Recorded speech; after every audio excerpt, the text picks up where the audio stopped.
우리를 위해 보내 주셨네. 십자가에. 여러분 안녕하십니까? 인터넷 필그림 교회 김홍기 목사입니다. 오늘은 4월 15일, 한국은 16일이 되었습니다. 사도 바울이 데살로니가서를 쓰게 된 배경, 이런 제목으로 오늘 말씀을 전하겠습니다. 이제 데살로니가 전후서를 강해하면서 먼저 서론으로 이 서신을 쓰게 된 배경에 대해서 말씀드리겠습니다. 먼저 데살로니가 도시에 대해서 우리가 알아보겠습니다. 네, 오늘 이 공부는 앞으로 데살로니가서 본문을 연구할 때 아주 굉장히 중요한 그런 도움을 줄 수 있는, 아주 큰 도움을 줄 수 있는 그런 공부입니다. 네, 여러분이 보시는 사진의 전경이 지금의 데살로니가 도시의 모습입니다. 현대적인 모습입니다. 네, 이제 우리 과거로 좀 돌아가겠습니다. 네, 여러분이 보시는 이 사진의 중앙에 지금 그리스 반도가 있습니다. 오른쪽에 있는 또 보이는 이 큰 그 땅은 터키입니다. 그리고 왼쪽으로 보이는 땅은 이태리 남부의 모습을 보여주고 있습니다. 네, 지금 이 맨 오른쪽에 있는 이 터키에 파란 점이 이렇게 하늘색 점이 있는 걸 여러분이 보십니다. 그것은 드로아를 말합니다. 사도 바울이 이제 2차 선교 여행을 떠나서 여러분이 보시는 이 오른쪽에 있는 이 터키 대륙의 남서쪽을 여행하려고 했습니다. 그런데 하나님께서 막으시고 그를 북쪽으로 또 막으시고, 그래서 이 서쪽으로 다시 가다가 바로 북서쪽에 있는 드로아에 오게 되었습니다. 거기에서 마게도니아인의 환상을 보고 유럽에 하나님의 선교의 인도하심이 있다고 결정하고 화살표를 따라서 배를 타고 이제 처음으로 유럽 선교가 시작이 됩니다. 여러분이 보시는 노란 점은 빌립보 도시를 말합니다. 이 빌립보 도시도 매우 주요한 그런 도시였습니다. 사도 바울은 항상 선교 정책 가운데 인구가 많은 주요 도시, 교통의 주요 도시, 뭐 정치, 경제, 사회, 문화 주요 도시를 선교하는 일에 역점을 두었습니다. 왜냐하면 거기에서 이 선교가 성공적으로 이루어질 때 주위로 이제 그 도시를 통해서 지방으로 복음을 전하는 역사가 자동적으로 있을 것이기 때문에 그렇습니다. 네, 그래서 여러분이 보시는 이 노란 점에서 왼쪽으로 조금 가시면 왼쪽 약간 아래 이 빨간 점이 있습니다. 거기가 바로 데살로니가 도시인 것입니다. 지금 여러분이 점 때문에 잘 안 보이시지만 이 점이 있는 그 도시가 이 바다 에게해에 이렇게 연해 있는 그런 항구 도시입니다. 아주 중요한 그런 위치에 있는, 여러분이 또 보시는 이 중앙에 빨간 선이 있지 않습니까? 이렇게 동서로 이렇게 그 연결이 되어 있는 이 빨간 색의 이 도로를 여러분이 보십니다. 그것이 바로 에그나시아 도로입니다. 이것은 이제 로마의 그서 출발한 그 도로가 저쪽에 왼쪽에 보시면 여러분이 바다에 이렇게 점점 파란색으로 되어 있습니다. 배를 타고 이제 가서 그리스의 서쪽에 있는 바로 그 장소에서부터 오른쪽으로 쭉 끝까지 가시면 거기에 보라색 점이 있습니다. 거기는 이스탄불입니다. 예전에는 비잔티움이라고 했는데요. 네, 이스탄불까지 그 도로가 쭉 이어집니다. 그리고 이제 쭉 더해서 아시아로 나가게 되는 로마의 대로를 말합니다. 우리 한국으로 따지면 이 경부고속도로고요. 또 미국으로 따지면 이 미국의 동부에서 서부에서 동부까지, 그 대서양에서 이 태평양까지 이렇게 쭉 이어지는 3,000마일이 좀 넘는 미국에서 제일 긴 프리웨이, I-90 프리웨이와 마찬가지의 도로입니다. 이처럼 중요 도로에는, 대로에는 이렇게 큰 도시들이 있죠. 네, 그 교통의 요지이기 때문에 그렇습니다. 여러분이 이렇게 보시면서 데살로니가가 굉장히 중요한 곳에 위치해 있구나 하는 것을 한눈에 여러분이 보실 수가 있습니다. 지리적으로도 중심부고, 또 거기를 지나가는 그 에그나시아 대로가 거기에 있습니다. 네. 그래서 여기는 항구 도시라고 말씀을 드렸습니다. 그리고 로마가 이제 이 그리스를 점령하고 난 다음에 마게도니아 지방의 주요 항구로 이 데살로니가 시를 그렇게 지정을 했습니다. 이 데살로니가 도시는 아가야는 이 그리스 반도의 남부를 말합니다. 아시아는 여러분이 보시는 오른쪽에 터키를 말합니다. 아가야와 아시아의 3대 주요 항구 중에 하나가 바로 이 데살로니가라고 하는 것입니다. 다른 두 항구는 고린도, 그리고 에베소는 터키에 있고 고린도는 여기 지금 아가야에 있습니다. 데살로니가, 고린도, 그리고 에베소, 이것이 세 가지 주요 로마 제국의 이쪽 지방의 주요 항구였다고 하는 것입니다. 바울 시대에는 이 데살로니가가 가장 중요한 인구 중심지 가운데 하나였습니다. 많은 사람들이 살고 있었습니다. 그 당시에요. 그리고 행정, 그리고 군사, 요충지가 바로 여기 데살로니가라고 하는 것입니다. 신약시대 약 20만 명이 거주했으니까 지금 한 30만 명이 거주하는데 그때 20만 명이 거주했으니까 얼마나 많은 사람들이 거주하고 있었는지 우리가 알 수가 있습니다. 대단히 큰 대도시였다고 하는 것을 우리가 알 수가 있습니다. 여기 살고 있었던 대부분의 거주인들은 토착 그리스 원주민들이 있었고요. 여기는 그리스니까요. 그리고 또 다수의 로마인들이 와서 또 여기 살고 있었습니다. 그리고 동양인들 하면 특별히 이제 터키에서 온 사람들도 동양인들이니까요. 유대인, 그다음에 유대인이 또 여기에 거주하게 되었습니다. 어디든지 이렇게 상업이 발전하는 곳에는 항상 유대인들이 거기에 참여하고 또 그 도시들을 많이 이렇게 성장시키는 일에 저들이 많이 고대부터 그렇게 그런 역사를 가지고 있었습니다. 그래서 우리가 사도행전 17장에 보면 이 데살로니가가 나옵니다. 사도행전 17장 1절에 보면 그들이 암비볼리와 아볼로니아로, 여기는 이제 아까 보셨던 이 빌립보에서 그 다음에 데살로니가로 가는 그 중간에 있는 도시들입니다.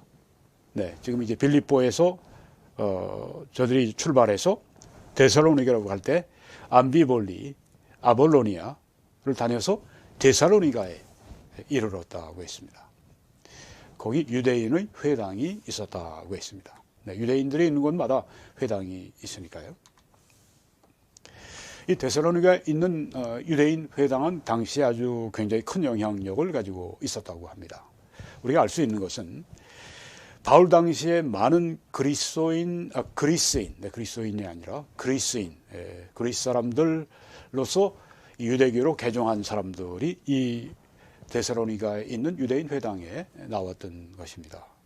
유대인들뿐 아니라 토착민들인 그리스인들까지 개종자로 이렇게 여기에 두었으니까 이 영향력이 큰 회당이죠. 이 회당에서 바울이 자기의 관례대로 그들에게 들어가서 이 회당에 들어가서 새 안식일에 성경을 가지고 강론했다고 했습니다. 이건 사도 바울이 선교하는 곳마다 하나의 패턴이죠. 그래서 이제 먼저 찾아가는 곳은 바로 유대인의 회당이었습니다. 새 안식일에 연거푸 이렇게 성경을 가지고 강론을 한 것입니다. 그리고 뜻을 풀어서 그리스도가 해를 받고 고난당하시고 죽으셨다가 죽은 자 가운데서 다시 살아나야 할 것을, 부활하실 것을 증언한 후에 내가 너희에게 전하는 이 예수가 곧 그리스도이시니라. 성경이 구약이 예언한 우리의 구세주가 바로 이 예수이시다. 그분이 십자가에서 고난당하시고 죽으셨다가 사흘 만에 사신 바로 그 나사렛 예수가 우리가 찾고 있는 구주 그리스도라. 그렇게 강력하게 설교했습니다. 이 사도 바울은 아주 행동가죠. 그러니까 세 번이나 이렇게 목숨을 건 이런 선교 여행을 하시면서 가는 곳마다 교회를 개척을 하시고 했는데요. 사도 바울은 그런데 좀 특징이 있습니다. 학자입니다. 율법 학자입니다. 그래서 가말리엘이라고 하는 당시의 최고의 학자 밑에서 배운 아주 소장 젊은 율법 학자입니다. 그래서 이제 가는 곳마다 회당에 들어가서 거기에 있는 사람들하고 율법을 가지고 이 구약의 말씀을 가지고 전하기도 하고 논쟁도 하고, 뭐 본인이 탁월한 학자이니까 뭐 어느 회당에 가서든지 뭐 그 항상 압도적으로 그렇게 말씀을 전하시고 했습니다. 네, 우리가 종교개혁에 보게 되면 위클리프, 또 얀 후스, 그 다음에 나타난 사람이 마틴 루터, 그 다음에 또 곧 나타난 사람이 존 칼빈, 주빙글리, 이런 사람들이 모두 다 학자들입니다. 성경을 깊이 알고 있는, 신학을 잘 숙지하고 있는 그런 분들인데요. 사도 바울이 그랬습니다. 그 중에 들은 사람들 가운데 어떤 사람, 곧 경건한 헬라인의 큰 무리와, 네, 경건한 헬라인의 큰 무리, 누구입니까? 네, 이제 유대교로 개종했거나 유대교로 개종하기 직전에 있는 구도자들이 바로 이 헬라인의 큰 무리, 특별히 경건한 헬라인의 큰 무리와, 그리고 특별히 여기에 성령께서 그 특정한 사람들이 있습니다. 누굽니까? 적지 않은 귀부인도, 많은 귀부인도, 그러니까 데살로니가에 있는 유력한 그런 이 가문의 이 부인들, 그 귀부인도, 적지 않은 귀부인도 권함을 받고 바울과 실라를 따랐다. 사도 바울의 이 설교가 강력한 영향력을 발한 것을 볼 수 있습니다. 회당에 있던 그 경건한 헬라인의 큰 무리와 적지 않은 귀부인도 따랐다고 했으니까요. 네, 우리가 여기서 여러분이 보시는 이 사진이 지금 현재 데살로니가 도심의 한 모습입니다. 뭐 여기 보니까 막 유적지를 발굴하고 막 그러고 있네요. 네. 이 당시에 여기가 그리스니까 그리스 종교가 뭐 보면은 거기 신이라고 하는 자들이 인간들하고 별별 짓을 다 하죠. 뭐 범죄도 하고 뭐 등등 네, 인간 이상으로. 네. 그런 그리스 종교에서 아주, 그래서 그 종교 자체가 아주 이 부도덕한 문화를 이렇게 산출하는 그런 종교였습니다. 뭐 그리스 신화니 뭐 어쩌고 하면서 이제 사람들이 뭐 읽고 뭐 배우고 한다고 그러는데 뭐 배울 게 뭐가 있는지. 네. 하여튼 부도덕한 문화가 많이 그 속에서 나온 겁니다. 부패한 문화가. 그러니까 이 영적인 만족을 찾지 못한 이방인들, 그 가운데도 좀 고상하게 살아보려고 그러고, 좀 영적인 그런 관심이 있는 분들, 영적 만족을 거기서 찾을 수가 없는 거예요. 배울 것도 없고, 감동이 되는 것도 없고, 뭐 지저분한 소설 같은 그런 이 종교 여러 가지 이야기들. 그래서 이분들이 높은 수준의 도덕성을 가지고 있는, 또 이런 신학적 개념이 있는 유대교로 이들이 개종을 하게 된 것입니다. 그래서 유대인들이 가는 곳마다 회당에 이렇게 뭐 여기는 그리스인이지만 로마에 또 이방인들이 다 와서 그렇게 유대교로 개종을 하고 준비가 되어 있는 사람들이 있는 겁니다. 처음부터 아무것도 모르는, 여호와 하나님에 대해 모르는 사람들에게 전도해 살려면 그 단계를 밟아가는데 많은 노력과 시간이 필요하지만, 이미 유대인의 회당에서 구약 성경을 많이 듣고 배운, 또 읽고 있는, 그리고 마음이 열려 있는, 그리고 개종까지 한 그 사람들은 이 구약 성경을 가지고 거기에 예수 그리스도 얼마나 많이 예언되어 있습니까? 가지고 이제 사도 바울처럼 이야기하게 되면 그 사람들이 성령의 감동을 따라 쉽게 이렇게 다시 기독교인들이 될 수가 있다고 하는 것이죠. 그래서요. 네, 여기 그 도시를 조금 더 보면 도시의 그 창설자는 누구냐 하면은 카산드로스라고 하는 알렉산더 대제의 장군이었는데요. 그 사람이 315년, 주전 315년에 이 데살로니가를 세웠는데, 이 도시를 세웠는데, 그 왜 데살로니가라고 이름을 붙였느냐 하면은 자기 아내의 이름이 데살로니가입니다. 네. 그래서 데살로니가, 여자의 이름입니다. 이 데살로니가는 알렉산더 대제의 이복 여동생입니다. 그러면서 카산드로스, 알렉산더 대제의 휘하의 장군이었던 카산드로스의 부인이기도 하고요. 315년에 주전 315년에 세워졌다. 그리고 그 이름이 데살로니가는 이 카산드로스 아내의 이름이었다. 주전 168년대 로마가 이제 그리스를 정복한 다음에 마게도니아를 4개 지역으로 이렇게 구분을 했습니다. 그리고 그 한 지역에 데살로니가를 수도로 서울로 그렇게 지정을 했습니다. 그리고 얼마 있지 않아서 주전 146년에 이 4개 지역을 통합을 했습니다. 그리고 데살로니가를 또 수도로 지정을 했습니다. 그러니까 마게도니아에서 얼마나 중요한 위치에 있는지 데살로니가를 우리가 알 수 있습니다. 이 데살로니가요, 또 주전 한 100년쯤 지나서 주전 442년 그땐 자유도시라고 하는 특권을 누리게 되었습니다. 안토니 옥타비안이 이제 그 적들을 물리칠 때, 그리고 이제 황제가 될 때 데살로니가가 도왔습니다. 그래서 이제 그 공로를 인정받아서 다른 그리스의 몇몇 도시들처럼 데살로니가는 거기에 있는 주민들, 뭐 5, 6명의 상원 의원들과 또 공회, 이걸 통해서 당신들이 자치하라, 자유를 주었습니다.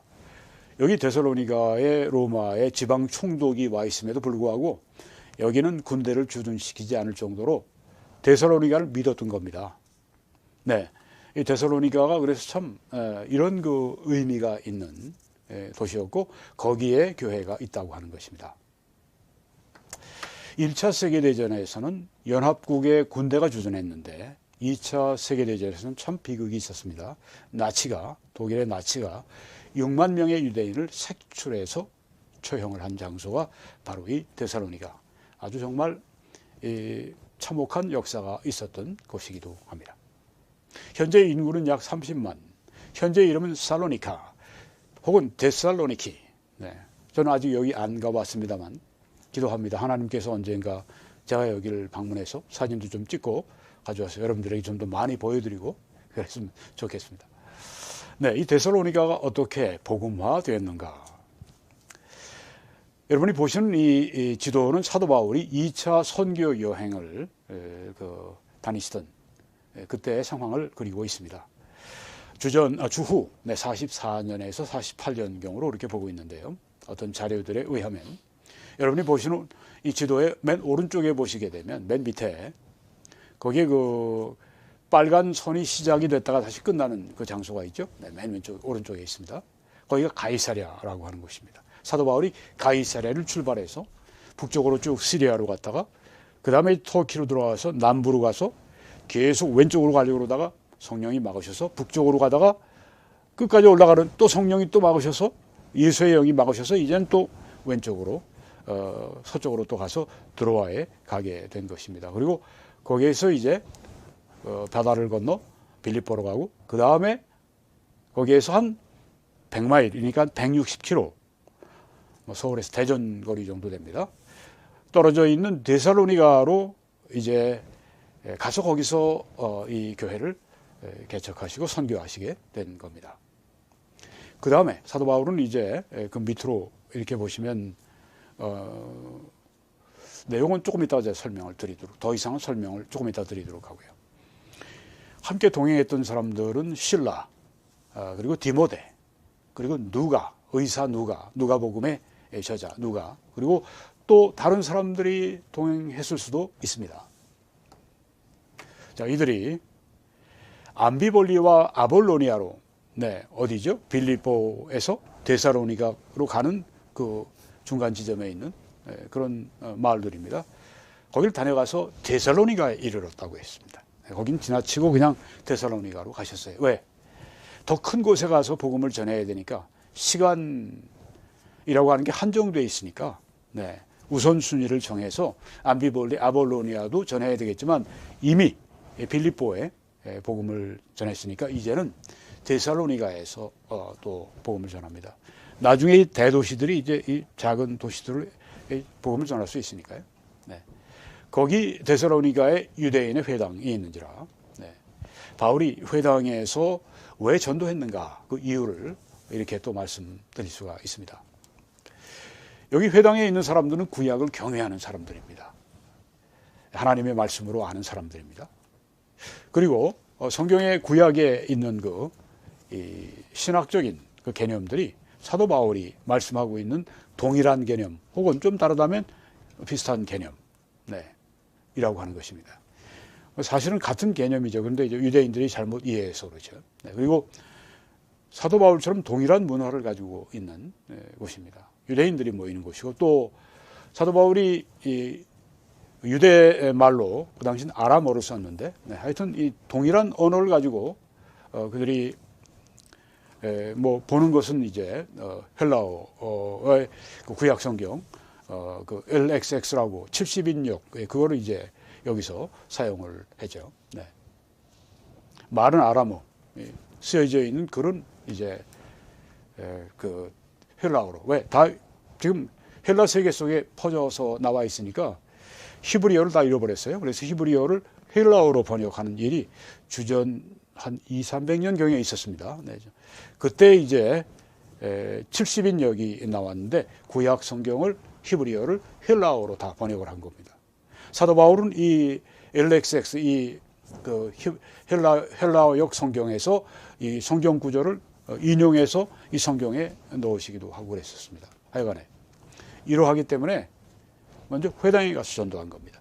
요새 선교사님들은 어떤 부족을 찾아가서 언어도 문자가 없는 곳에 가서 문자를 만들어 주면서 그렇게 몇십 년 동안 한 곳에서 그런 선교를 하시는, 귀한 선교하시는데, 사도 바울은 그때 순회 선교를 하셨고, 그래서 이렇게 그 먼저 이 회당을 중심으로 복음을 전했습니다.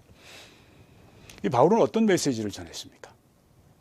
데살로니가에서, 그 회당에서 구약은 고난을 받으시고 죽으시고 부활하신 구세주를 말하고 있다.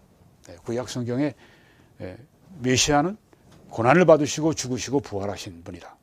그런데 그 구세주에 대한 예언은 나사렛 예수 안에서 성취가 됐다. 이걸 증거한 것입니다. 예수님, 사도 바울이 전한 그 핵심은 뭡니까? 주제는 뭡니까? 예수님입니다. 그 예수님이 바로 구약에 예언된 고난 받으시고 죽으시고 부활하신 바로 그 구주 그리스도, 그분이 바로 나사렛 예수 안에서 성취가 되었다. 이 성경을 보면 바울이 자기의 관례대로, 습관대로 그들에게로 들어가서 이 회당에서 새 안식일에 성경을 가지고 강론하며 뜻을 풀어서 그리스도가 해를 받고 죽은 자 가운데 다시 살아나야 할 것을 증언하고 이르되 내가 너희에게 전하는 이 예수가 곧 그리스도라. 그래서 이 메시지를 전했다고 하는 것입니다. 우리가 전도하는 게 뭡니까? 바로 이겁니다. 이걸 전하지 않으면 다른 모든 것을 전해도 다 무의미합니다. 예수 그리스도를 전하는 게 전도입니다. 예수 그리스도가 우리를 위해 고난받고 죄인들을 위해 죽으셨고 죄인들의 죄의 값을 갚으셨고 다시 부활하셨고, 그래서 믿는 자들이 구원받는다. 예수님 믿는 자들이 구원받는다. 이게 복음 전도죠. 누구나 할 수 있습니다. 그렇죠? 마음만 먹으면 할 수 있습니다. 우리가 성령 충만함으로 이 복음 전하는 일을 이 땅에 있는 동안에 기회에 있을 때 열심히 하는 여러분과 제가 되기 바랍니다. 하나님이 가장 기뻐하시는 일이 그 일입니다. 그리고 하늘나라에서 가장 큰 상도 그 상입니다. 여기 성경에 있지만 우리가 또 한 가지 추정을 할 수 있습니다. 사도 바울은 예수 그리스도에 관해서 또 메시아에 관한 다른 예언들을 성취하기 위해 예수 그리스도가 재림하실 것이다. 구주의 초림에 관한 예언들을 나사렛 예수가 성취하셨고 구주의 재림에 관한 예언을 또 그리스도가 오셔서 재림하셔서 성취하실 것이다. 이것을 전했다고 그렇게 추정할 수 있는 근거는 바로 이것입니다. 17장 7절에 야손이 그들을 맞아들였도다. 이 유대인들이 하는 말입니다. 이 사람들이 다 가이사의 명을 거역하여 말하되 다른 왕 곧 예수라 하는 이가 있다 하더이다. 이렇게 그 야손을 이제 고소할 때 이런 말을 한 겁니다. 이 그리스도인이란 자들이 다른 왕 가이사 외에 로마의 황제 외에 다른 왕 곧 예수가 있다고 이렇게 얘기했습니다. 그러니까 모반입니다. 이렇게 이야기를 하는 겁니다. 네, 여기에 대해서는 좀 나중에 말씀드리도록 하고, 다른 왕 곧 예수, 네, 재림하실 왕중왕 예수 그리스도, 네, 이런 얘기를 하는 걸 보면 예수님의 재림에 관해서도 사도 바울이 말씀을 전했으리라 추정할 수 있다고 하는 거죠. 네.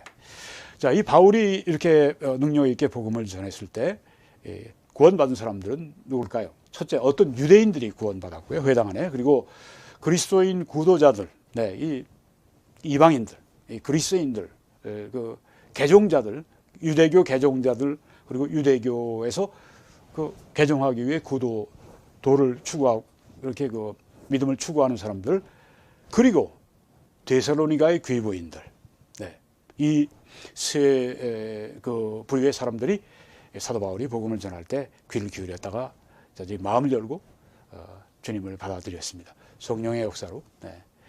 유대인들과 이방인들 가운데 좀 특별히 특권층에 있는 사람들. 네. 바울이 그러면 거기에 데살로니가에 얼마나 계셨을까요? 네, 이건 뭐 좀 논란이 있습니다. 어떤 분들은 뭐 새 안식일에 말씀 전했다고 했으니까 3주 있었다가 떠났다고 주장하는데, 새 안식일 복음을 전했다고 꼭 새 3주에 거기 머물러 있었다는 얘기는 아니겠죠. 네. 그걸 증명할 수가 없는 겁니다. 네, 뭐 아까 야손 이야기가 나오는데, 야손 집에 가서 이제 복음을 전하는 그 말씀이 나오는데, 야손의 집에 이렇게 그 빌립보에서 드보라의 집에 그렇게 머물면서 복음을 전했던 것처럼 여기 야손의 집에서 복음을 전했다면 얼마나 거기에 머물렀을까. 네, 뭐 그때 빌립보에서 2차례나 사도 바울에게 이 선물을 보냈다, 사랑의 헌금을 보냈다 그거예요. 네, 그러니까 그 정도 되려면 2번 받으려면 몇 개월은 있어야 되지 않느냐. 그런데 어떤 학자들은 2번을 보냈는데 꼭 그게 데살로니가에서 받았다는 말이 없지 않느냐. 네, 그렇게 이야기를 합니다. 네, 그래서 우리가 그래서 사도 바울이 가르치는, 그래도 어느 정도의 이 말씀을 가르치려고 하시려고 할 것 같으면 수개월 정도는 그래도 이 데살로니가에 머무시면서 아주 풍성한 교리적인 가르침을 주셨을 것이다. 네, 우리가 앞으로 본문을 공부하게 되면 이해가 됩니다. 그런 여러 가지 교리가 나오니까 네, 수개월 정도는 머무셨을 것이다. 이게 일반적인 중론입니다. 그러면 바울이 거기서 복음 전할 때 아주 순탄했느냐? 네, 조금 있다가 박해가 일어나죠. 가는 곳마다. 네. 5절에 보니까 그러나 유대인들은 시기했다고 했습니다. 저자의 거리에 어떤 불량한 사람들 데리고, 깡패들 같은 사람들 데리고, 네, 때를 지어서 성을 소동하게 만들고 요란을 피우고 난리를 피우고 그 다음에 야손의 집에 막 침입했다고 했습니다. 그들을 백성에게 끌어내려고 찾았으나, 야손 집에 들어가서 막 그냥 어딨어, 바울과 일행이 어딨냐고 그러면서 막 끌어내고 찾는, 네, 이런 난리를 치는 모습을 우리가 보고 있습니다. 발견하지를 못하니까 야손과 몇 형제들 끌고 그 도시의 통치자들 앞에 가서, 여기 보니까 우리 성경에 읍장이라고 했는데, 아유, 20만 명 이상이 거주하는 데인데 읍장이라고 하면 되나요? 번역을. 영어 성경들은 다 The Rulers of the City 그렇게 번역을 했어요. 네, 그래서 제가 그와 함께 보조를 마쳤습니다. 그 데살로니가 도시의 통치자들입니다. 권력자들 앞에 가서 소리를 막 지르면서 이르되, 천하를 어지럽게 하던 이 사람들이 여기에도 이르렀다. 영어 성경에 어디 킹 제임스에 보면 천하를 뒤집어 엎었다. 네. 다른 데 보면 천하에 아주 여러 가지 그냥 문제를 일으키는 사람들이 왔다. 뭐 이런 이야기예요. 네. 천하를 뒤집어 엎었다. 네. 과장하는 얘기지만 또 뭐 그런 면도 있죠. 네. 복음의 능력입니다.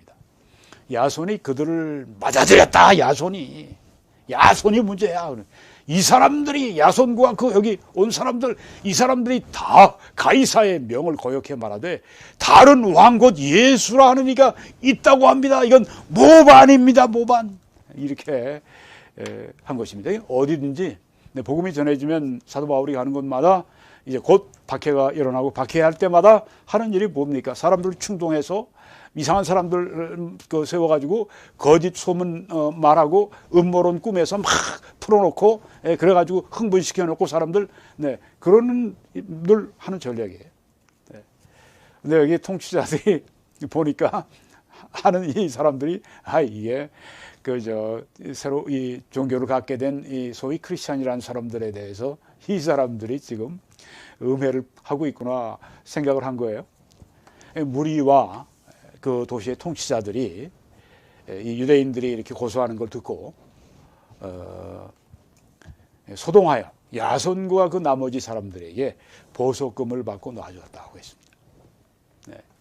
들어보니까 뭐반 이고 뭐고 그 꾸미는 그 음해하는 얘기고, 네. 그래서 여기서 더 이상 이 바울과 그 일행이 더 이상 우리 데살로니가 도시에 이렇게 문제를 일으키지 않도록 하라. 그리고 돈 좀 받고 풀어준 겁니다. 그래서 여기서 이런 일이 일어나니까 이 형제들이 데살로니가에서 그 사도 바울 일행을 베레아로 이렇게 보내드린 겁니다. 자, 그래서 우리가 이 바울의 선교 여행 공로, 자, 이 박해가 결국은 사도 바울이 이제 계속 움직이도록 만든 그런 이 원동력이 되었어요. 네, 여러분이 보시는 것처럼 아까 우리가 봤습니다. 네, 맨 오른쪽 밑에 여기 있는 그 가이사랴에서 출발해서 북쪽으로 갔다가 터키를 뭐 완전히 관통해서 저쪽 드로아에 갔죠. 거기가 옆이 바로 그 트로이라고 하는 유명한 도시가 있죠. 고대 도시. 네, 거기 있는 데입니다. 거기에서 이제 바다를 건너서 노란점 빌립보로 갔고, 그 다음에 이제 이 그 에그나시아 도로를 통해서 한 160km 떨어진 데살로니가 빨간 점으로 갔습니다. 거기서 이제 박해를 받으니까 어디로 갔습니까? 바로 밑에 아래에 있는 그 파란 점, 거기는 어디냐? 베레아입니다. 거기는 데살로니가에서 한 40마일 떨어져 있는 곳이니까 뭐 한 60여 킬로, 네, 떨어져 있는, 네, 뭐 천안보다 조금 가까울까? 네. 거기에 가서 이제 그 복음을 전하시고, 그 다음에 거기에서 또 사도 바울은 혼자서 밑에 이렇게 내려오시면 보라색 점이 있습니다. 거기가 아테네입니다. 지금 그때는 우리가 성경에 아덴으로 되어 있습니다. 아덴으로 먼저 혼자 가셨습니다. 네, 바울의 진행 경로는 그래서 데살로니가에서 베레아로, 베레아에서 아덴으로 이렇게 진행을 하셨어요. 네.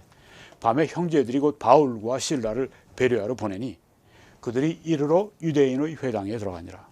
데살로니가 형제들이 이제 보내드리니까 베레아로 와서 거기서 또 유대인의 회당에 들어가서 복음을 전합니다.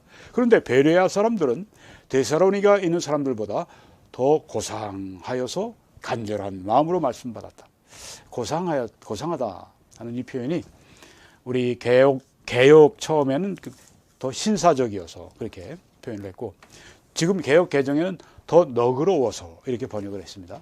영어 성경들은 이제 noble minded, fair minded 이런 표현을 썼습니다. 아마 가장 적절한 표현이 고상하여라고 하는 표현이 될 겁니다. 사람들이 고결하고 베레아 사람들이 고상하고 간절한 마음으로 말씀을 받고 이것이 그러한가 하여 날마다 성경을 상고했다. 성경을 찾아 연구했다고 하는 것입니다. 그 중에 그래서 믿는 사람이 많았다. 또 헬라의 귀부인과 남자가 적지 않았다. 마음이 열려 있는 사람들이니까 네, 복음의 역사가 컸던 것입니다. 믿는 사람이 많았다. 헬라의 귀부인과 남자가 적지 않았다. 네, 이방인들이 많이 구원받았다는 얘기입니다. 데살로니가에 있는 유대인들은 바울이 하나님의 말씀을 베레아에서도 전하는 줄 알고 거기도 가서 무리를 움직여 소동하게 하거늘. 뭐? 베레아에서 거기서도 또 그래 가자. 그래서 유대인 데살로니가 그 나쁜 유대인들이 이제 베레아로 또 쳐들어간 겁니다. 형제들이 그러니까 베레아에서 바울을 또 내보내어서 바다까지 가게 하되, 그러니까 바다로 가서 배 타고 가셨다고 하는 말씀이죠. 실라와 디모데는 베레아에 아직 그냥 머물고 바울만 먼저 이제 바닷길을 통해 이제 아덴으로, 네, 그래서 바울을 인도하는 사람들이 그를 데리고 아덴까지 이르렀다. 아테네. 그리고 그에게서 사도 바울이 이제 또 이 데려온 이 사람들에게 돌아갈 때 그들에게 부탁을 한 게 있습니다. 실라와 디모데, 베레아에 있는 실라와 디모데를 내게로 빨리 데려오시오. 명령을 주어서 이제 떠났다고 하는 말입니다. 그래서 어떻게 됐을까요? 물론 실라와 디모데가 이제 왔습니다. 그런데 이제 아덴에 이제 실라와 디모데도 왔는데요. 이 아덴에서 사도 바울이 참 염려를 한 겁니다. 데살로니가 성도들 그 박해가 시작이 되었는데, 그래서 염려가 되어서 이 디모데에게, 아덴으로 온 이 디모데에게 가서 데살로니가 교회를 좀 돌보고 오십시오.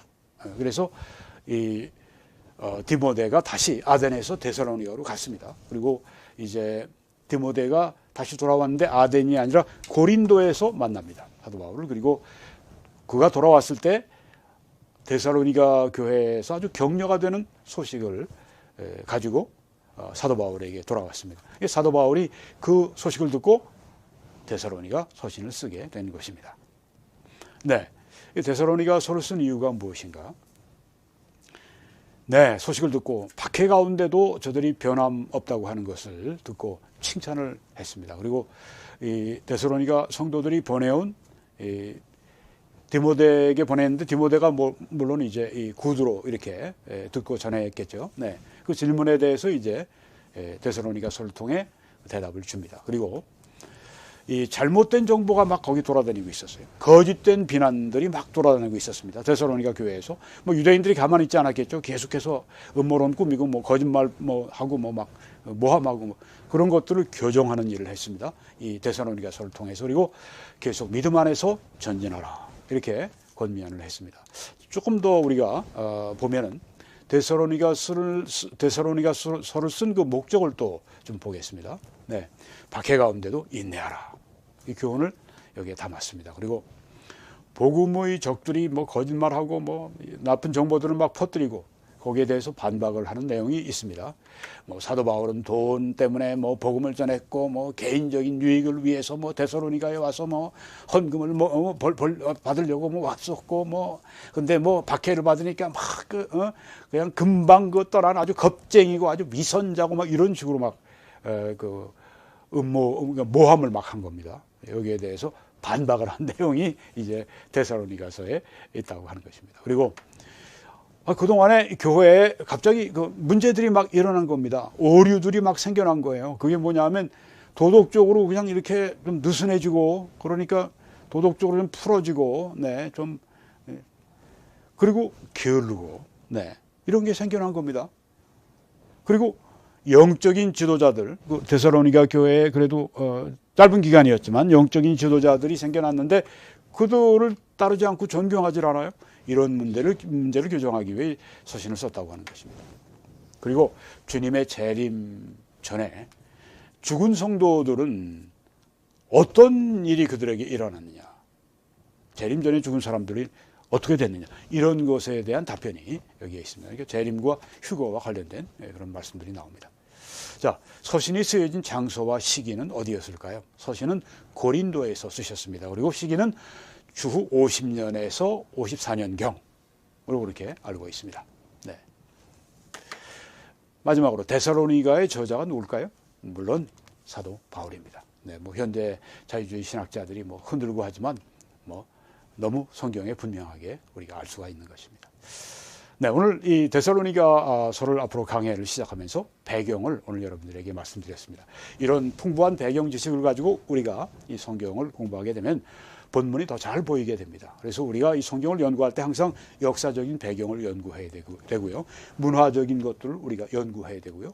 네, 그리고 또 우리가 문법적인 것도 우리가 연구하고, 네, 이렇게 하면서 우리가 성경을 공부하게 되는 것입니다. 네, 곧 우리가 그렇게 하겠습니다.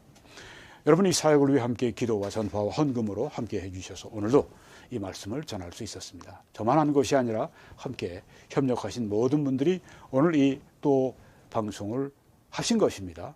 하나님이 기뻐하시고 영광 받으시고, 또한 여러분들이 천국에서 상 받을 일이 또 하나 생겨남을 인해서 여러분을 축하드립니다. 더 많은 분들이 참여하시기 바라고, 또 하나님께 영광 돌리시고 하나님의 축복을 누리시기 바랍니다. 그러신 분들에게 하나님의 능히 모든 은혜를 우리에게 넘치게 하실 수 있으니 이는 우리로 모든 일에 항상 모든 것이 넉넉해 모든 착한 일을 넘치게 하게 하실 것입니다. 그리고 한국에서는 신한은행을 통해서, 그리고 미국에서는 뱅크 오브 아메리카를 통해서 함께 주의 일을 해주시기 바랍니다. 하나님의 놀라우신 은혜가 여러분들에게 충만하시길 기도합니다.